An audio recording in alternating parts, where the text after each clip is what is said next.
Gloria a Dios, bienvenido a su programa Palabra y Profecía con el pastor Edgardo Hernández. Una bendición, los saludo a todos y estamos aquí para ustedes, para que reciban palabra.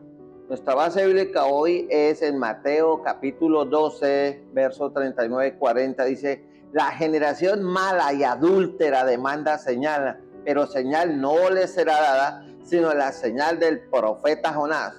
Porque como estuvo Jonás en el vientre del gran pez 3 días y 3 noches, así estará el Hijo del Hombre en el corazón de la tierra 3 días y 3 noches. Gloria a Dios.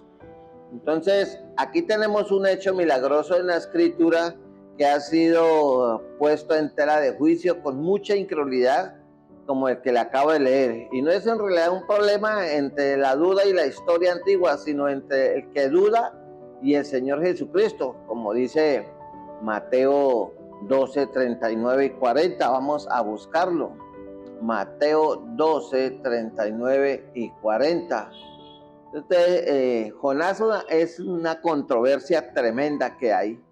Y muchos dicen que no fue, que eso es ficción. Pero, ¿qué dice la palabra de Dios? La palabra de Dios dice bien clarito lo siguiente. Mateo, aquí se me perdió, aquí estamos, no es aquí es. Mateo 12:39, mire, vamos a buscarlo acá. Gloria a Dios, téngame un poquito de paciencia, tenemos un problema técnico. Mateo 12:39, gloria a Dios. Aquí, listo. Mateo 12:39. Bueno, lo tengo. ¿Qué dice Mateo 12:39? Mire lo que dice. Él respondiendo y les dijo: la generación mala, adúltera, demanda señal, pero señal no le será dada, sino la señal del profeta Jonás. Entonces, aquí vemos al Señor confrontando, porque este texto, esta historia de Jonás no aparece sino en el Antiguo Testamento, y el Señor mismo la autenticó dándole sello de fidelidad, y él mismo defiende la historia y la veracidad literal de Jonás, y haciendo de Jonás un tipo de su propia muerte, de su propia resurrección. Y Mateo 12:40 dice: porque como estuvo Jonás en el vientre del gran pez por 3 días y 3 noches, dice, así estará el Hijo del Hombre en el corazón de la tierra 3 días y 3 noches. Así que vemos que el Señor mismo dijo, y a eso se cumplió, porque ese pasaje también aparece en Lucas 11:29 y verso 30. Y pasa el libro de Jonás de ser un texto de ficción según los incrédulos o parábola, y Jesús pone su sello de aprobación. Cristo mismo dijo que el libro de Jonás es cierto. Entonces la narrativa del libro de Jonás pues es simple. Dios le dijo a Jonás que fuera a la ciudad de Nínive y predicara en contra de su maldad.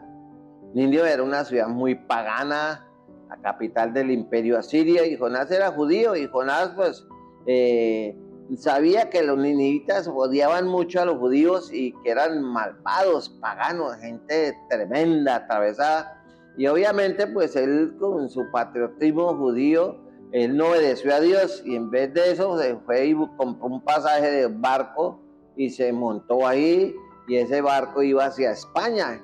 Y durante el viaje se presentó una tempestad de marca mayor. Los marineros, que en ese tiempo eran pues supremamente supersticiosos, ellos sintieron que Dios estaba castigando a alguien, porque no era normal esa tormenta en ese tiempo, y entonces echaron suertes y determinaron que Jonás era el culpable. Lo llamaron, Jonás estaba durmiendo, y Jonás admitió que Dios lo salvaría si lo echaban al mar. Imagínense la tripulación, bueno, ¿qué hacemos? Y él dice que lo echemos, y lo echaron. Y apenas cayó Jonás al agua, se calmó la tempestad. Y Dios había preparado un gran pez. La Biblia no dice que sea una ballena, no dice que sea un cachalote, solo Dios sabe. Y desde el vientre del pez Jonás oró por liberación. Dios oyó su oración. Imagínense el desespero y la angustia de Jonás, de verse tragado por un monstruo marino. Y ahí sí se acordó de Dios. Y el pez fue dirigido por Dios hacia la costa, lo echó en tierra y Dios lo llamó, va a Nínive. Pero esta vez ya con esa experiencia de muerte que tuvo, el hombre fue. ¿Cuántas veces Dios lo ha llamado a usted a que vaya a una parte a predicar, que vaya a orar por un enfermo, que visite a fulano, a sutano, y usted no va y uno desobedece? A mí me pasó eso hace mucho tiempo. Yo pasaba por una casa de un viejito que vive cerca de mi casa, y este viejito coleccionaba muchos periódicos, tenía rumes de periódicos de 20, 30, 50 años. Y este hombre me decía, señor, háblale. Él dice, no, señor, es que ese abuelito huele a feo y eso es muy sucio y ay, no me da asco. Y yo no fui. Pasaron 3, 4 meses y yo no iba. Siempre que pasaba, háblale. Hasta que un día pasé y encontré fue el letrero, el viejito se había muerto. Cuando yo vi que el señor fulano de tal se había muerto, yo sentí una cosa en mi corazón, pero brava, un dolor, y el Señor me habló y me dijo, ¿se das cuenta? Por culpa tuya esta alma se perdió porque fuiste rebelde y no quisiste, no amas las almas, eres muy duro de corazón. Y yo lo único que hice fue ponerme a llorar y le pedí perdón a Dios y aprendí la lección. Que uno cuando Dios lo manda a hablarle a alguien, vaya. Si oyeres hoy su voz, no endurezcáis vuestro corazón. Entonces, en la vida cristiana como en la vida secular se aprende de dos maneras, a las buenas o a las malas. Y el profeta anduvo por esa ciudad por un espacio de 3 días y les dijo, este fue el sermón de Jonás. De aquí a 40 días Nínive será destruida. Eso está en Jonás capítulo 3, verso 4. Y pues como el pueblo de Nínive había aparecido una plaga y un eclipse solar aproximadamente 4 años antes, y esto quizá contribuyó a que estuvieran como sensibles a oír la voz de Dios, y la ciudad entera desde su reino hacia abajo se volvió a Dios, que era lo que menos quería Jonás. Jonás era patriota y odiaba a los ninivitas y él quería que Dios los pasara al papayo, pero Dios que conoce el corazón, la ciudad se convirtió. El rey proclamó ayuno hasta los animales. Dios tuvo misericordia de Nínive y salvó al pueblo. Esto es un mensaje de amor y misericordia para aquellas personas malas, recontramalas, duras de corazón, perversas, perdidas en la inmundicia del pecado. Cuando oyen el mensaje, Dios puede tocar su corazón y se vuelven, pero el problema no estaba en ellos que eran pecadores empedernidos, el problema estaba en el mensajero que no quería que la gente se salvara. Ahora yo le pregunto a usted que dice que es cristiano, ¿qué hace usted tantos meses o años sentado en una banca y a usted no le duele, no se le mueve un pelo por ir a predicar y la gente se pierde porque no hay quien les predique? Las iglesias viven llenas de gente que quieren servirle a Dios entre comillas y lloran en los cultos y todo eso. Señor, ese mensaje es para mí, Señor, y salen de ahí y vuelven a su dureza. Entonces, este profeta es una imagen de lo que no debemos hacer. Dios ordenó la gran comisión a través de Jesucristo, ir y predicar el evangelio a todas las criaturas, ir y hacer discípulos a todas las naciones. Entonces, Jonás no estaba contento de la misericordia de Dios. Entonces, él se fue a vivir a una colina mirando la ciudad. Dios preparó una planta, dice que una calabacera, donde Jonás se encontró refugio porque hacía un sol buen fuerte y las hojas grandes de eso lo mantenían fresco. Y él se sentía bien ahí al calor del día, pero Dios también mandó un gusano. Empezó a tratar con su siervo necio, falto de amor, duro de corazón, falto de misericordia, y este gusano atacó la planta de un día para otro y la planta se murió. Entonces Dios mandó un viento fuerte, un calor, una humedad terrible, y esto le dio hasta con dolor de cabeza y se estaba insolando Jonás. Y Dios usó esto como una lección para Jonás, porque a Jonás le preocupaba más, le dolió más que se perdiera la planta, si hubiera dañado, que se perdieran cientos de miles de almas que se fueran para el infierno, porque él no quería ir a llevar el evangelio. Entonces, ¿cuánto de Jonás tiene usted que es necio, terco, que no quiere obedecer, que no le interesa que las almas se pierdan y por eso usted no predica el evangelio ni nada? Entonces, así como a él le importó la planta y dijo, pero ¿por qué, Señor, él se tenía que dar vida ese calor? ¿Y por qué me toca? ¿Por qué me pasa a mí esto? No puede ser, Señor. Diga, bueno, si a usted le dolió que se le muriera la calabacera, a mí también me duele que se pierdan las almas. Por eso esta historia es básica y es uno de los libros del Antiguo Testamento más pequeño, pero es muy importante.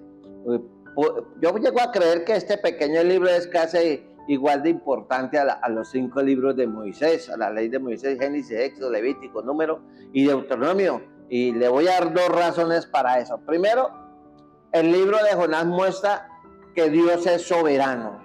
Y uno de los temas del libro de Jonás es el poder soberano de Dios sobre su creación. Y Jonás habla a los marineros antes que lo echaran al mar y Jonás dice en Jonás 1:9, y le respondió, soy hebreo, y mire lo que dijo Jonás paradójicamente, y temo a Jehová. La palabra temor quiere decir sometimiento, respeto, obediencia a Jehová, y él no estaba mostrando temor, ni respeto, ni obediencia al Señor. El Señor le dijo, vaya a Nínive, dijo, no, yo me voy para España, al otro lado del mundo. Y dice, Jehová, Dios de los cielos, que hizo el mar y la tierra. Él sabía que el Dios que trataba con él y que él conocía era un Dios poderoso, pero sin embargo su carácter era díscolo, rebelde y terco.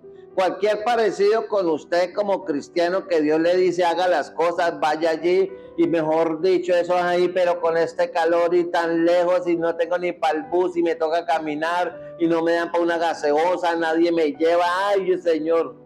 Pero usted le dice a Dios que le ama.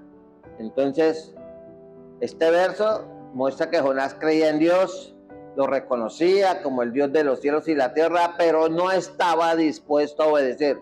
¿Usted está dispuesto a obedecer a Dios cuando Él lo manda? Entonces el señorío o la soberanía de Dios se hace claro en este libro de Jonás. Por ejemplo, en Jonás 1:17 dice, pero Jehová tenía preparado un gran pez que tragase a Jonás. Yo creo que Jonás se murió en esos 3 días. ¿Sí? Y antes de morirse él clamó a Dios, pero él pasó por las de San Patricio, por desobediente. ¿Qué tendrá que hacer Dios para que usted obedezca? ¿Qué tendrá que hacer Dios para que usted le sirva? ¿Qué tendrá que hacer Dios para que usted entienda? ¿Se acuerda de ese texto que dice no seáis como el mulo sin entendimiento? Entonces, este era como ningún otro pez que haya vivido jamás. Fue preparado por Dios. Entonces, en el lenguaje hebreo, la palabra traducida pez es la palabra hebrea dak. Y esta palabra aparece 19 veces en el Antiguo Testamento y cada vez es traducido pez. Y la palabra en griego es ketos, que simplemente significa monstruo de la profundidad. Y la palabra hebrea para ballena, ojo, que no es dak ni es ketos, es tanín. Entonces se descarta que sea una ballena. Entonces las escrituras del Antiguo Testamento dicen que Jonás fue tragado por un gran pez, un pez. No dice de qué especie era. El Nuevo Testamento dice que fue tragado por un ketos, o sea, y en ningún lado dice los originales que era una ballena. Así que descarte la historia así. Y como la alabanza que uno aprendió de niño hace muchos años, imagínense, yo ya estoy un viejo y a mí me enseñaron, Jonás no le hizo caso a la palabra de Dios y vino un pez muy grande y pum, se lo comió. Entonces vino la ballena y se lo comió. Entonces Dios preparó aquel pez monstruoso especial Eso muestra el poder y la soberanía de Dios sobre hombres y sobre la naturaleza. Y miles de personas creen que el monstruo, el lago de Nod de pie grande, o eso era un extraterrestre, aunque sí, o sea, una locura lo que ha hecho el diablo. Por eso son las mismas personas que piensan que es increíble que Dios pueda hacer una criatura marina suficiente para tragarse un hombre. Yo vi que había un video, salió un cachalote y se comió una turista durante un par de minutos, la tuvo ahí en la boca y después la vomitó. Entonces, sí es posible que un animal de esa envergadura se pueda comer a un hombre, y lo tuvo 3 días. ¿A qué sabrá un siervo de Dios desobediente en el estómago de un gran pez? Pues sabe a rancio, porque ni el pez se lo quiso comer, no se lo aguantó. Por eso obedecemos. Por eso, si oyeres hoy su voz, he aquí yo estoy a la puerta y llamo. Si alguno oye mi voz y abre la puerta de su corazón, entraré a él, cenaré con él. Dios llama a sus siervos a obedecer y a hacer lo que Dios quiere que hagamos: predicar, ser luz y sal en las tinieblas. Y Dios llama a la gente a arrepentimiento. Y por eso mucha gente llega a los pies de Cristo a través de grandes problemas, con enfermedades, con cosas durísimas. Y ahí sí es que buscamos a Dios. Así que yo creo que todos tenemos mucho de Jonás. Así que no crea que Dios es pequeño y que usted lo va a manipular. Dice Jonás 2:10, y mandó Jehová, voz de autoridad, imperativo, y mandó Jehová al pez y vomitó a Jonás en la tierra. Entonces, este nuevo acto nos muestra el poder soberano de Dios. Dios hizo ese monstruo marino especial y Dios causó que vomitase a Jonás 3 días después. Y la soberanía de Dios también es mostrada en el milagro de avivamiento que Dios envió al pueblo cuando Jonás predicó en el capítulo 3 y versos 4 y 5, en la preparación de la higuera, que creció en el refugio donde Jonás vivía, la calabacera. Y en el capítulo 4 al 6 dice, así la soberanía de Dios es el tema mayor del libro de Jonás. Dios tiene el control, Dios tiene la autoridad, Dios tiene el poder, y Él puede hacer lo que Él quiera y puede tratar con su iglesia, con usted como siervo o como ser humano que no es hijo de Dios. Entonces, usted puede rechazar o puede aceptar lo que el libro de Jonás acepta, enseña o comparte, o puede ser incrédulo. Pero los milagros son, por definición, cosas que Dios, por su poder soberano, hace fuera del campo de la normalidad y también rompe la lógica. La segunda razón que tengo para hablarle de que eso fue un hecho soberano de Dios es que el libro de Jonás retrata, es un símil, una comparación entre la muerte y sepultura y resurrección de Cristo. Y el Señor Jesucristo mismo defiende la historia y la veracidad literal de Jonás, haciendo un tipo de su propia muerte y resurrección. Mateo 12:40 dice así, porque como estuvo Jonás en el vientre del gran pez 3 días y 3 noches, dice, así estará el Hijo del Hombre en el corazón de la tierra 3 días y 3 noches. Entonces uno, entre más estudia el libro de Jonás y las palabras de Cristo en Mateo 12:39 al 41, más tiende uno a estar de acuerdo con estos teólogos como el doctor Deehan, en que Jonás en verdad murió estando dentro del estómago de este monstruo marino, y Cristo literalmente murió en la cruz del Calvario y resucitó de entre los muertos al 3er día, y Cristo usó la experiencia de Jonás como el más grande retrato en el Antiguo Testamento de su propia muerte, de su propia resurrección. Por eso, mi amigo, usted tiene que entender que fue el milagro de Dios mantener vivo, o fue el milagro de Dios resucitar a Jonás después de 3 días.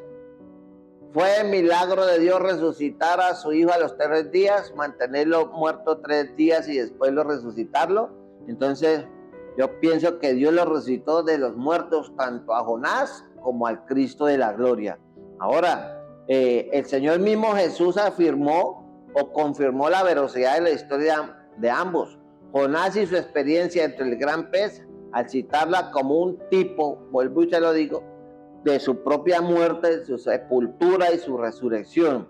De hecho, estas palabras de Cristo probablemente indican que Jonás como Jesús verdaderamente murieron y luego fueron vueltos a la vida el tercer día. Mire, le voy a leer Mateo 12, 38 al 40. Dice, entonces respondieron algunos de los escribas que no eran muy amigos de Jesús y de los fariseos que querían comerse vivo a Jesús, diciendo, maestro, deseamos ver de ti señal. Él respondió y les dijo, la generación mala, mire cómo los califican, y eran religiosos, que ayunaban, que diezmaban, que ofrendaban, que se creían los santos, los exclusivos, dice, y la generación mala y adúltera demanda señal, pero señal no les será dada, sino la señal del profeta Jonás, porque como estuvo Jonás en el vientre del gran pez 3 días y 3 noches, así estará el Hijo del Hombre en el corazón de la tierra 3 días y 3 noches. Entonces, si usted tiene problemas para creer en lo que Dios hizo con Jonás, entonces también va a tener problemas para creer que Cristo murió y resucitó. Y el corazón y el fundamento de la creencia de la fe cristiana y de todo cristiano nacido de nuevo es que Cristo resucitó. Si no hay resurrección de Cristo, todo el evangelio se cae como un castillo de naipes. Pero Jesucristo se apareció muchas veces a sus discípulos, a más de 100 personas, después le vieron más de 500 y lo vieron ascender y comió con ellos y le dijo a Tomás, mete tu mano en los huecos de mi mano y prueba y no seas incrédulo, y el Señor es real. Por eso Hebreos 13:8 dice, Jesucristo es el mismo ayer y hoy. Por eso Jesús dijo, yo soy la resurrección y la vida, el que cree en mí, aunque esté muerto, vivirá. El apóstol Pablo dio su vida por Cristo, dice, yo sé en quién he creído. Entonces, cuando usted nace de nuevo, el Espíritu Santo le da testimonio de que la fe cristiana no es una religión, no es una secta, es una relación personal entre usted y Cristo. Y usted tiene que aprender a amarlo, a respetarlo, a obedecerlo y tenerlo en su corazón. Para que Cristo llegue a su corazón, usted necesita oír el evangelio, arrepentirse de verdad, no de dientes para afuera o con lágrimas de cocodrilo, sino arrepentirse de verdad y pedirle perdón a Dios. Y ahí es cuando se cumple lo que él dice, el que a mí viene, yo no lo echo fuera. Usted puede ser el pecador más malvado que me está viendo, la persona más corrupta, más mala, que hasta el diablo le tiene miedo, pero si arrepiente, el Señor lo perdona, porque la sangre de Cristo lo limpia a usted de todo pecado. Por eso él le decía a la gente religiosa de su tiempo, ¿cuánta gente religiosa hoy en día? Hoy hay mucha gente religiosa y que dicen que la iglesia es mía y que mi misión y que mi grupo y que no sé qué, que la religión verdadera somos nosotros. Pero ¿cómo los ve Dios? Como una generación mala y adúltera que demanda señal, la incredulidad, pero señal no le será dada, sino la señal del profeta Jonás, como para que se chupen los codos. Así que esa señal es la resurrección de Jesucristo de entre los muertos. Lo toma o lo deja. Señal no le será dada, sino la señal del profeta Jonás. Créalo o no, Cristo ha resucitado de entre los muertos. Tómalo, él vive, o déjalo y perece. La opción es suya.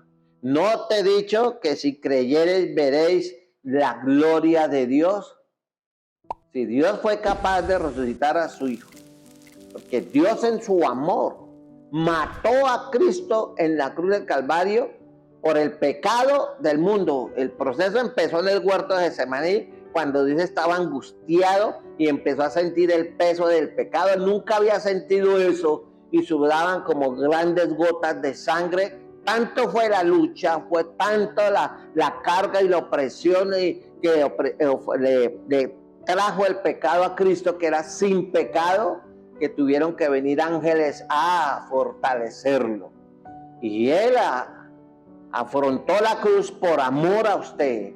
Y dio todo por amor a usted, hasta la última gota de sangre.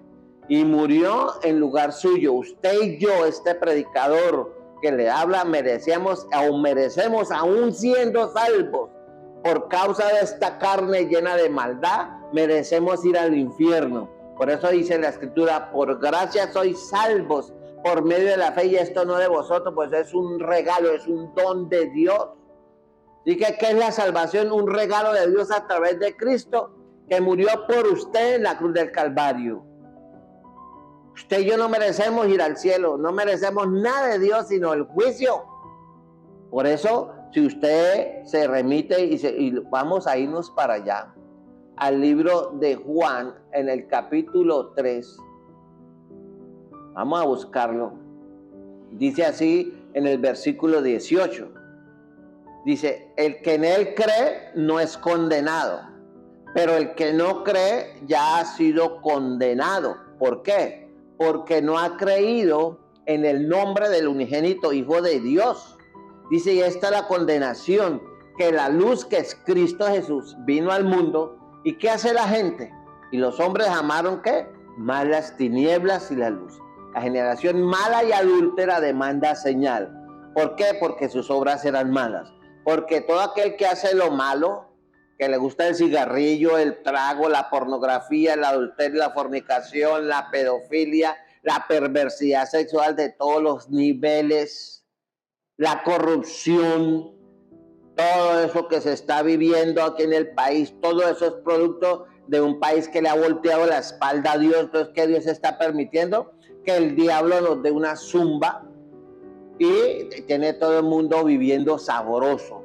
Entonces, porque todo aquel que hace lo malo aborrece la luz y no viene a la luz que es Cristo Jesús. Ahí no aparece que tal religión es la que salva. Todas las religiones son un negocio redondo creada para controlar, explotar y someter a la población en el nombre de Dios.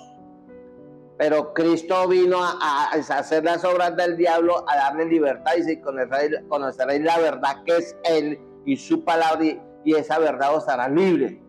¿Libre de qué? Del poder de esclavitud de la religión, del poder de la esclavitud del pecado, del poder de la esclavitud de los políticos corruptos, del poder de la esclavitud de la lascivia, la lujuria y la maldad que tenemos en nosotros, porque solo cuando usted se arrepiente y recibe a Cristo, usted es libre del poder del pecado.